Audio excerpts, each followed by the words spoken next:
Good day to you, brethren. I'm here today to give a brief exposition on 1 Chronicles chapter 21, verse 24, with the theme, Costly Service. In our relationship with God, service is a natural way of expressing our love and devotion to Him. But there is a level of service that moves heaven, which I call costly service. Service itself is an act of doing something for God and humanity, be it hospitality, be it giving, worship, intercession, evangelism, even departmental responsibilities, and every act done to the glory of God. Meanwhile, costly service is an action that touches our comforts, our possessions, and that demands sacrifices. It is not measured by quantity or quality, but costly services is measured by what it costs you personally. In other words, how precious the service is to you. And I realized that God doesn't measure cost by how much you give, but by how much the service means to you. In other words, what doesn't cost you will never move God. Of course, whatever doesn't cost you, doesn't touch your heart, will never move God. And 1 Chronicles 21 recounts David's sin of numbering the children of Israel.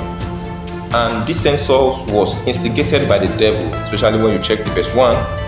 And it was against the will of God when you check Exodus 30, verse 12. When we got to verse 7, God became angry, and 70,000 children of Israel died in a plague.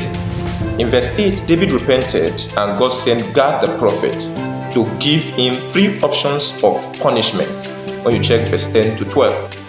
Fortunately, David humbly chose to fall into the hands of God rather than men in verse 13. Then God sent an angel to destroy Jerusalem in verse 15, who stopped at Ornan the Jebusite threshing floor in verse 18. David went to purchase the site in order to build an altar for God. But Ornan the Jebusite offered David all he needed, the land, the oxen, the wood, the wheat, in verse 23. To my surprise, in verse 24, David the king said, I will not offer burnt offerings to the Lord my God, which cost me nothing. In verse 24. In other words, God deserves the best. He deserves more than charity. God is not a beggar. What means nothing to me will never move God.